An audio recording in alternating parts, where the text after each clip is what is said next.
Coming up, drama on a treacherous mountain. It's dangerous, look at the conditions. As the team get dangerously cold. Because where the wind's going. Come on, Spanner. Come on. And gossip spreads around camp. Kieran likes Maria. I did say, didn't he?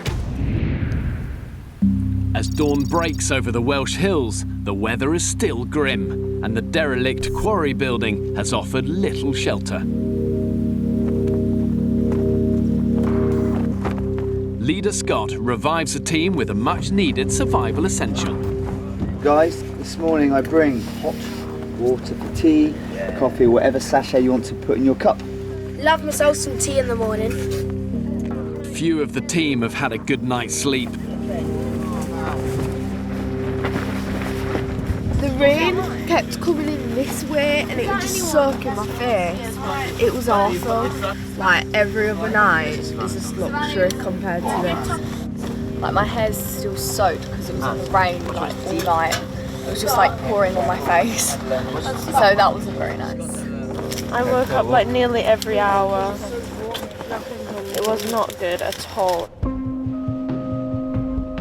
Despite the hardship, Kieran is getting annoyed about how the team are treating their gear.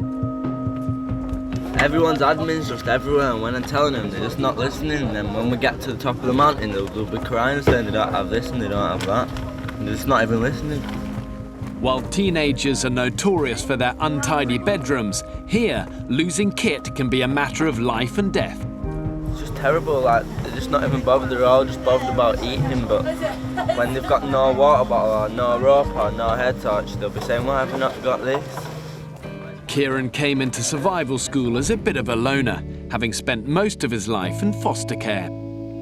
You don't feel like you can bond with people 100% and trust people.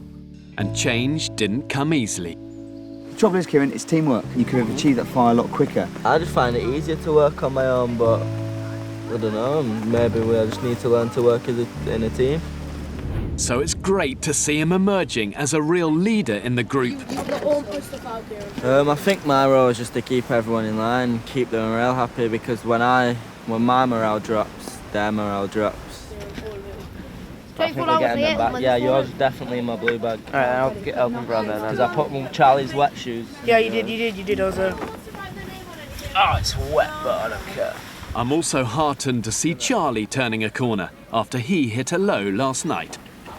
It's raining, it's windy, but to be honest, it's not cold. It's actually not that cold today. Yeah. It's just a bit rainy and windy. You're starting to learn this. You've just got to manage how you keep yourself dry and how you keep yourself comfortable. Halfway through the expedition, you're starting to make that happen for yourself. So it's fantastic.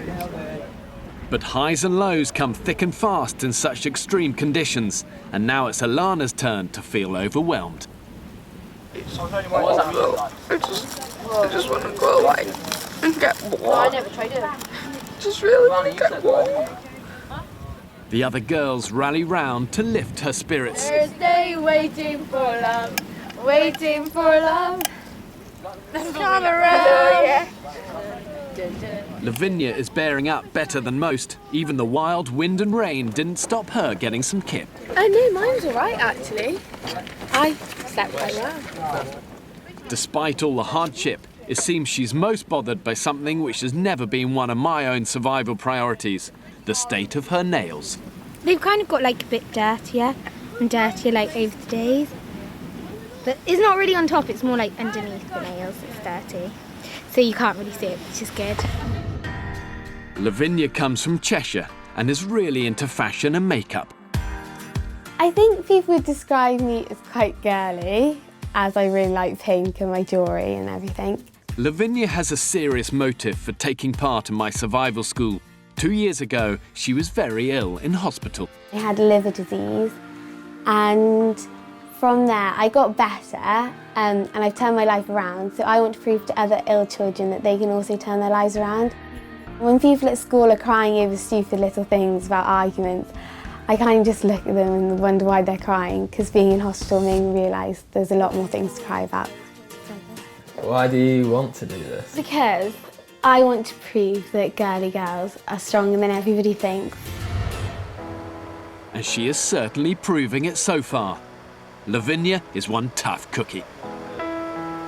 It's like pushing me and like challenging me, and I'm quite happy that I'm here.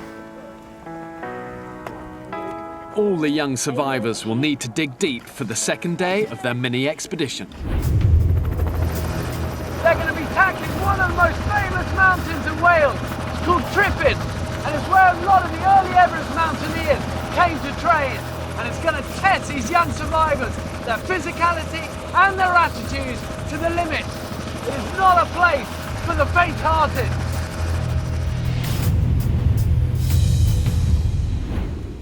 After a tough night, it's a huge ask to take on such a difficult climb, and Savannah's not looking forward to it. Mountaineering, not going to be fun. I'm not happy about that at all. I'll be freezing. The team are very wet and very tired. This is by far the biggest survival school test of character that they've faced. Forget K2, forget Everest. This is Tryfan, okay, North Wales. Probably the most iconic, beautiful, rugged, and possibly dangerous mountain in the country. I need to know now if you're not up for it. Az? Cold, yeah. You up for it? Yeah. Oh. Bailey? Yeah, I'm up for it. Adam? Definitely. I'm pumped, yep. Yeah, definitely. Yes. Yeah. Don't know, probably, yeah. So again? Yeah. Are you up for this? Yeah. Hey guys, look this way. Don't just go maybe, I might do. This is a committing mountain. Once we start this, okay, it's dangerous. Look at the conditions. I'm bowled over at how determined the exhausted team are to take on Tryfan. This mountain is mine, I'm going to conquer it. We're going to get to the top as a team. Weather is very bad, it's very windy and it's very slippery, but it's pretty exciting going up a really tall mountain. It's just a bit of like climb up a mountain. Can't be hard, can it? And while Savannah is dreading the climb, she's not giving up easily. I'm just trying to change my mind a bit, so like, just thinking, just do it, because you know, won't get a chance to do it again. Most mountaineers have avoided Tryfan today. If the young survivors can cope in these hardcore conditions, they can take on anything.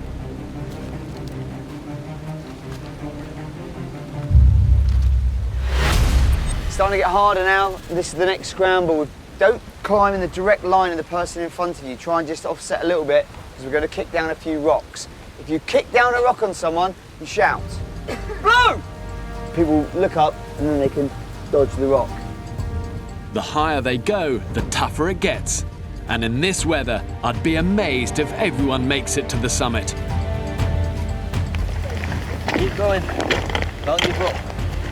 Keep going. Go on. Not going to let you fall. I think Savannah will struggle. And I think Az might struggle. Just going up there was really hard because of the footing and the slipperiness. It'd be better if it wasn't as slippy. I'm a bit nervous. I try and push myself, but I do think I'll struggle to get up the top. Last year, 79 people had to be rescued off this mountain, and it's treacherous scrambles like this which are often to blame.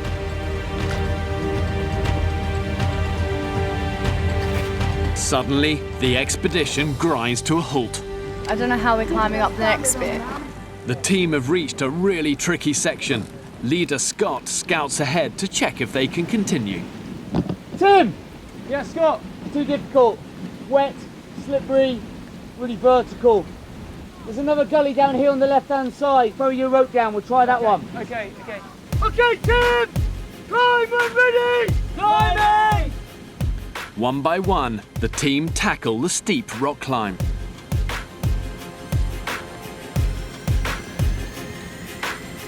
That was amazing. Best thing about today so far. Got quite a long way to go, but it's really fun, just the freedom of just climbing. But it's slow progress, and those waiting below for their turn are freezing.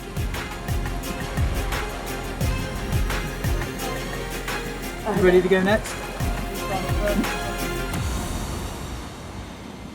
2 hours in, things are starting to get serious.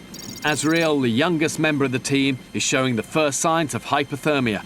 Our medic decides he needs to get off the mountain fast.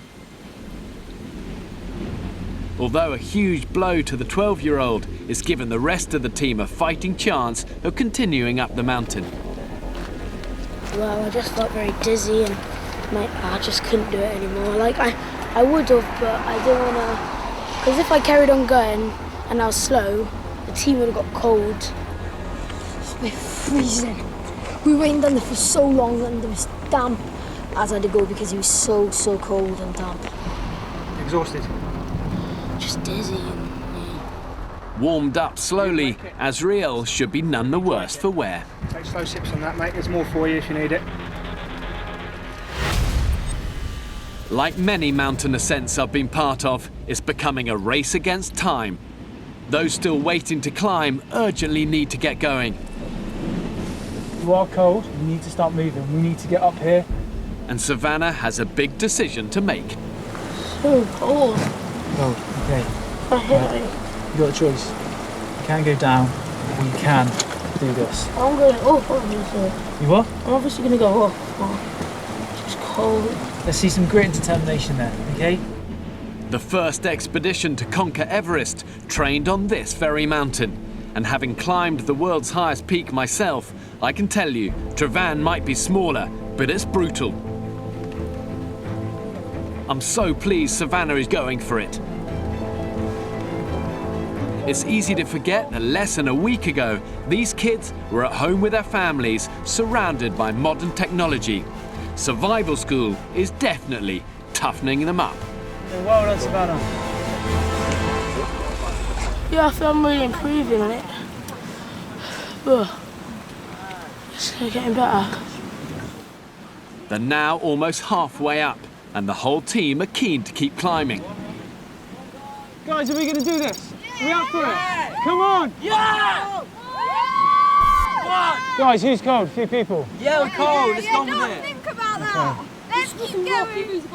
It's amazing to see their spirit, but this is exactly when a mountain can be at its most deadly. If you get carried away and press on, and the weather worsens, you may not be able to get back down again. Watch it there, watch your step in there. And alarm bells are ringing for my leaders.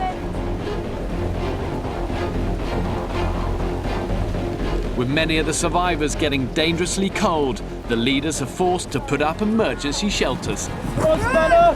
Come on, Savannah! Please can. Boys, sit down as close as you can together with your rucksacks on.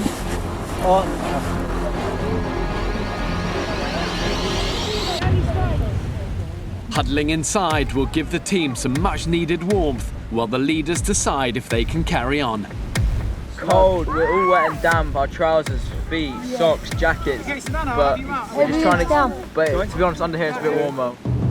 Every step upwards will sap energy levels further and mean a more perilous journey back down the mountain. With no sign of a break in the weather, there's really only one decision. Okay, guys, let's come out the shelters now. Let's come out the shelters. Up you get. Out the shelter. Come on, guys, get your rucksacks on. Come on, come on.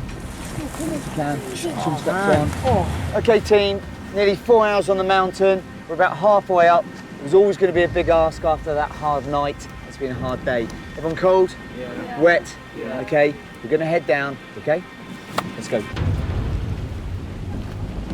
In these conditions, they should be incredibly proud to have got this far. It's just a big mountain. You don't realise how much you've actually climbed until you're there and you're just shattered.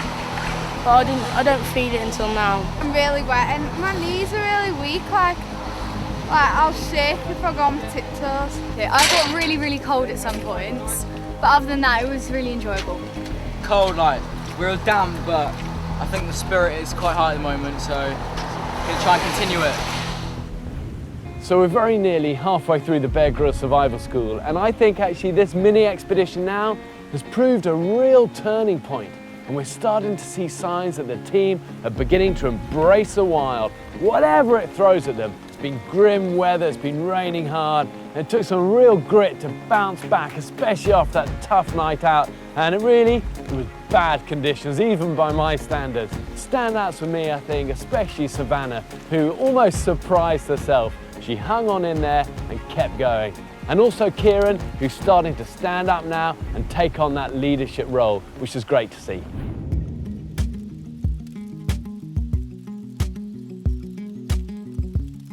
You all right, guys? Yeah. Drying out? Yeah. So I told you it rained a lot in Wales. But I wasn't wrong. You toughening up? Yeah. Getting stronger? Yeah. And a few low moments? Yeah. It's all part of it. Do you remember on that very first day when I said to you guys, worthwhile things don't come easy? And I said there'd be times where you're going to feel beaten up, tired, hungry, wet, thirsty, and everyone goes, yeah.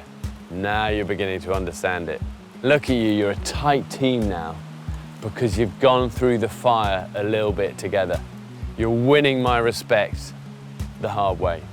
It was really hard when we had to sleep in a derelict building. I've slept in that derelict building before you guys, and it is grim. We had the tarp in our sleeping bags, but the rain and the wind was so strong. Well, also, you've got to remember that place is high up. Yeah. You're about 1,500 feet, maybe even more than that, feet up. And as you know, that wind whips straight off that lake, drives that rain in, and there's nowhere to hide, you know? But that's how we learn. When I was in that tap, I was with Adam, and we just literally had half of one, so our bodies were outside. And I said to him, I'm thinking of going home. He said, don't. And then I just remembered this quote in my head saying, winners never quit and quitters never win. And then I woke up and my moral was just better and I just wanted to carry on. That's a brilliant quote. Can you remember that? What is it? Winners never quit, quitters never win. You've got it. You just had to keep going. The brave person is the person who feels like, oh, I can't, but does it anyway. And this is what you guys are learning. That's why I respect you, okay? So keep digging deep. Throughout survival school, the girls and the boys have been competing for Team of the Day. And so far, the girls are beating the boys 2-1. Today, the teams are being judged across the whole of the mini expedition. So 4 activities. This afternoon's mountain, the overnight at the derelict building, the mine, and to kick it all off, the navigation exercise. For me, the girls were all over it. Amazing. 5 legs, finishing only 15 metres from the cache of food. Girls, really well done. Very, very well done. That's 1 to the girls as the leaders turn to the mine challenge. We went into that mine. It was a bit dangerous, it was a bit scary, but you all did, as a group, fantastic. It was so close. Girls, you were fantastic with team morale, and I think for the mining, it's got to be the girls. The girls are now 2 up, and the boys need to win the overnight challenge to have any hope of staying in the game. It was a survival situation, and that was the test. And girls, it was a bit miserable for you because none of you actually took on that challenge and weed in the bag. And the boys, well, you all weed in the bag. No, you didn't. Yes, they did. Yeah, you did. Just a little bit. Yeah, you did. I filled mine up to beer. I filled mine up to beer. So for me, the boys are clear winners for the overnight. That's 2-1 to the girls, so it all comes down to the mountain climb. This is going to be a tough call, as both teams did so well. So this is actually coming down to one individual. Savannah, this morning you stood at the bottom. You were a bit unsure as to whether you could climb it. You got a little bit of the way up, okay, and then you turned around and you said, I can't climb this. A few hours later, you reached the same level that everybody else reached. For that reason, guys, for perseverance and hard work, girls, you've won the challenge on the mountain day. Which means the girls have won 3 of the 4 challenges, making them Team of the Day. Give yourselves a round of applause, guys. We won as a team, that's what matters. And so as we near the halfway point of survival school, the girls' team surges into an overall 3-1 lead against the boys. Everyone's in great spirits after coming through such a challenging 2 days. And it's not long before a bit of gossip starts to spread around camp. There's been like a bit of rumours. Yeah, like it's all about like who likes who. It's like Charlie likes Tara, Kieran likes Maria. Maria. Maria. They all like each other. Definitely, all the boys have a crush on someone, yeah. It's only a bit of fun. Like, if it's not like proper love, it's literally. I think the boys just think some of the girls are pretty. I think maybe Maria and Kieran. Oh, he just said it! Kieran likes Maria. Kieran likes Maria. I did say anything, I don't. There's nothing going on. Basically, I need to set the record straight. We're literally in a survival school. Survival situation, we're just trying to be close friends. Every time I talk to someone that's of a different gender, everyone's like, oh my god, do you fancy them? Apparently I'm with Tara. Well, Bailey likes to live. Lavinia. I'm just 12, innit? I'm not thinking about anything like that. Yeah, you like Tara, though, don't you? Do I think Charlie likes me? I have no idea. Like, there's a few girls that they're all. Well, I mean, Maria and Tara. There's nothing. I don't know. I'd be happy if someone liked me because I look like my worst now. I know, I haven't had a shower in about 3 days. It's gonna be alright.